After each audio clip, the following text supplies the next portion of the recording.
Okay, folks, can we start with BBC Radio Leicester, please? Is here to speak to Ian Stringer. Brendan, it's Ian Stringer up in the commentary box. Congratulations on a win and your third one of the week. The win against Leeds, of course, the Europa League win, and this one this afternoon. With the congestion and the tell on the squad, with that in mind, is this the most impressive of the three wins this week?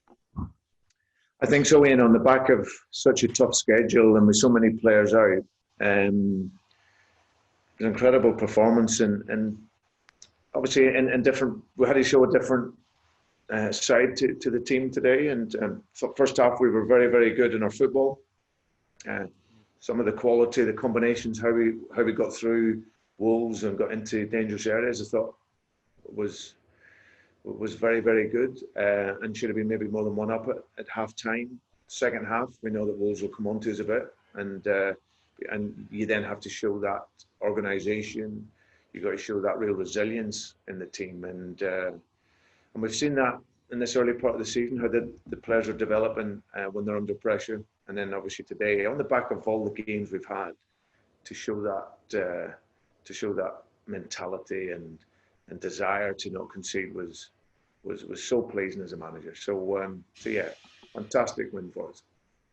Lots of players to pick out, Brendan, but I wonder whether you're happy to pass comment on your goalkeeper, Kasper Schmeichel, who, experienced at the back, sometimes goes unnoticed because of, Wesley Fofana performing brilliantly at centre-half, Vardy scoring the goals, and Yuri Tillemans, for me, is playing some of the best football I think I've seen him play since he joined the football club. But Kasper Schmeichel, that save against Neves today, you go back to Bamford and the save against Leeds. The Europa League, he's pulled off some tremendous saves as well. A word on your goalkeeper today, Brendan?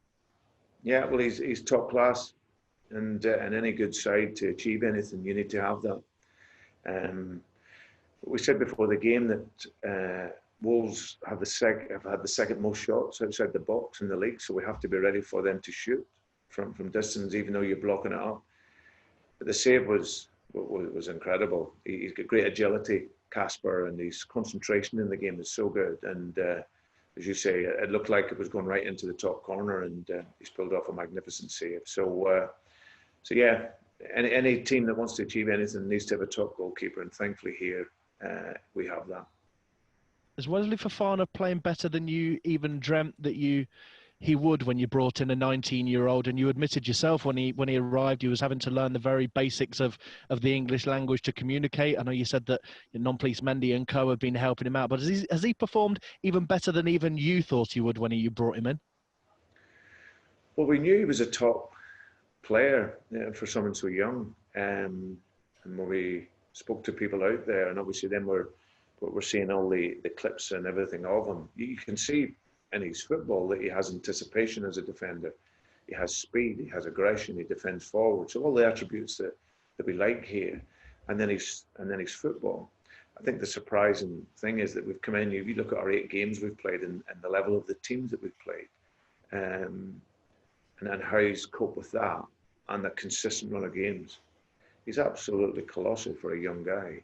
And today again, strong, aggressive, and then has that class on the ball. So he'd won recovery challenge, which was unbelievable. So yeah, we're absolutely delighted with him. He's a boy that he's a big talent, but he's very humble, and he wants to improve, and he wants to be better, and he's loved his start too here. So yeah, he's been very good. How do you make sure that you allow that youthful exuberance to come out and he can play his own natural game? I remember, I think his first touch, Brendan, actually, when you brought him in, was a Cruyff turn in his own D. And in his second game, he was putting his palms down to his central midfielders, telling them to calm down. How do you make sure that comes out and that youthful element of him comes out whilst you keep him structured in his shape, in his personnel around him, and that he buys into the overall picture? How do you get that balance right with such a young man? Well, you do that, and that's your work before you bring him in. You need to understand that they're learners, and they want to, they want to get better. So that work goes on before you bring the player in, because if he's a player that doesn't want to learn, then it can be difficult. So thankfully we'll always play within the structure, but I always like my players to then express their strength in the field, and that's what he continues to do. The VAR credit where credit's due today, Brendan, with the handball penalty you got. Right decision in the end? I haven't seen them, Ian, both of them. So, I don't want to dedicate too much time to it, to be honest. There's so much of it now, isn't there? Whether it's natural or unnatural possession, but we got 2 penalties. We should have been more in front in the first half. Great chance in the second half, but I thought overall, we thoroughly deserved the win. Little international break now. Brendan, a word on your start. You're top of the Premier League as we speak, and you're top of your Europa League group.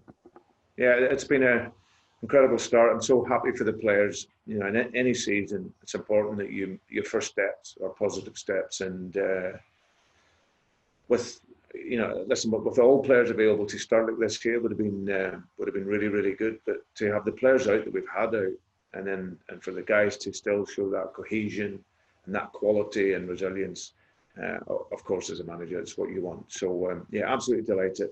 We'll get some recovery into the players. Hopefully the international boys go away and achieve what they need to, and then we get back. Hopefully get a few more back after the international break, and then get ready for another busy but exciting run through to the Christmas period. Could Ricardo and Castagna come back after the international break, Brendan? Because your next game is against Liverpool. Yeah, but we'll have to wait and see on that.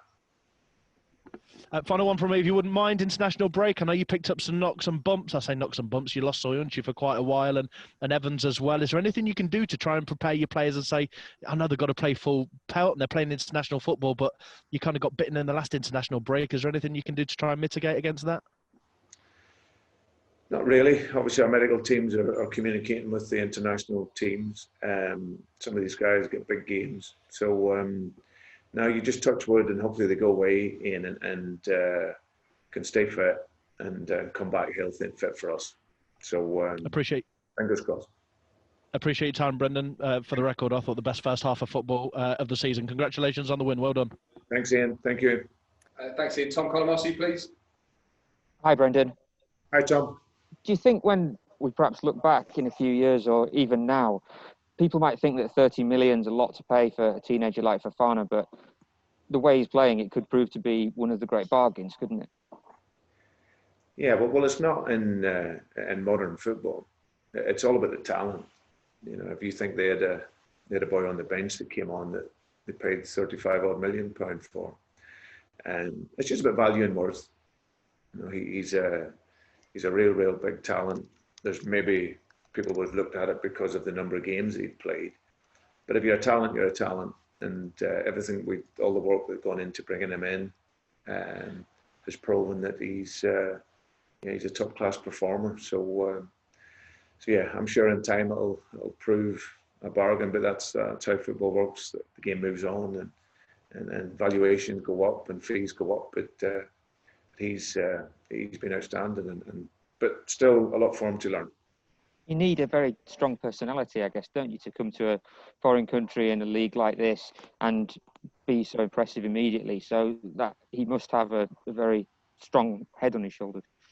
Yeah, well, you see that in his game, but also you can't forget they are only 19. He's playing like a 29-year-old.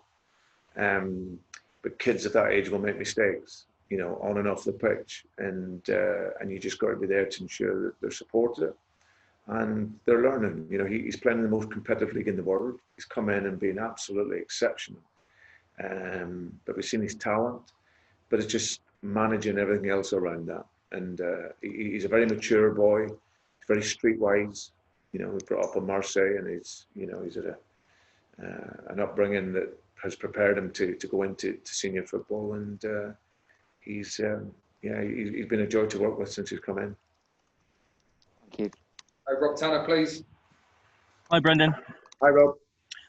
That's 8 penalties so far in 8 games in the Premier League this season, 9 in all competitions, and there's hardly debate about any of the awards. What do you put it down to? Well, just we continue, Rob, to just ensure that we're aggressive in our attack. We want to arrive in those areas in the box to provoke the defenders, and like I say, we arrive in there a lot in the games. So our idea is to attack, and of course, from that, the penalties will arise. So yeah, we're happy to take them. Thank you. Aidan McGee, Sky Sports News. Hi, Brendan. I just wondered, the Danish FA put out a statement earlier saying that they don't expect their English-based players to travel for the upcoming international games just because of the ongoing situation. That would include your goalkeeper, Kasper. Are you aware of that? And do you think he'll want to travel anyway, given the games that they've got coming up? No, I think there's a bit more dialogue on that, Ian. But as it stands, no, he wouldn't. He wouldn't travel to play in Denmark. Great. Thanks very much. Cheers. Okay, last couple, folks. We'll go for Jordan, please. Jordan Blackwell.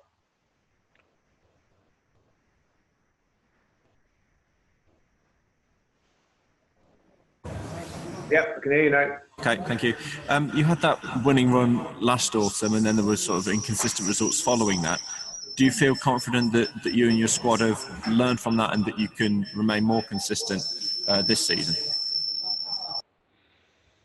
No, listen, it's that was in the past. I think last season was a great learning for us. I think there's a real sense that the players done really well last year, and when we spoke on it in pre-season, we understand that we want to continue to develop and improve. We're not going to win every game, but I think the experiences of last year have allowed us to grow and develop as a team, and we'll look to hopefully put that in place this season. But I don't think we could have asked for a better start. Everyone probably questioned how we would start this season on the back end of last season. But I've always said that failing is learning.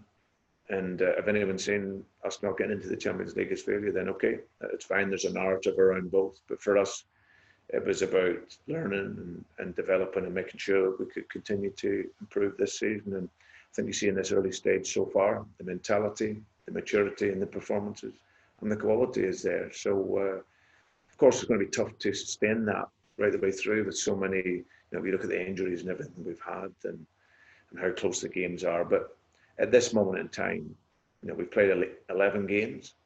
We've won 9 in all competitions. So it's been an incredible focus that we've had in this period with so many players out. So our idea is to look to sustain that. I can't promise. I'd love to say we're going to win every game, but we won't, and we will lose games. But we, like we did after the last defeat against Aston Villa and West Ham, we learn from it, we analyse, and then let's continue to move on. Just another quick one on Ayoze Perez, if you don't mind. He wasn't in the squad today. Was there any reason behind that? No, he's. I can only pick 18 players, so he's working very hard. But the game needed the 18 players that we choose, and then we'll look at it again for our next game. Thanks, Brendan. Okay. Okay, folks. Cheers. Last one. Let's go for Martin Hardy. Was the next hand up, I think, please. Hi, Brendan. Congratulations on your win and going top. Just to say a few words, if you don't mind, on James Maddison's performance today. Yeah, he was exceptional. You see how he picked the ball, how hard he worked. We were delighted to get him into the game because he took a bad knock in the week, a real proper dead leg, and I would have said lots of players with that pain would have come off. But he kept going, got himself through. And then obviously in the last couple of days, he still really felt it. But we wanted to get him in there because of his talent in the tight space. And we got 70 minutes out of him where he was outstanding. So yeah, him and Dennison, those little gaps were very good. He seemed crucial in unlocking Wolves, who are usually very tight at the back. Yeah, well, that was our idea. It was a different game to Leeds. We played Harvey on the left side and bringing James into the game. This was, Wolves play really compact, really low, very tight. So you need your players that are good in tight spaces, and he certainly is that. He can take the ball in, he can move, and some of his play was outstanding. Yes, man. Cheers. Okay, lovely. Thank you, everybody. Cheers, guys.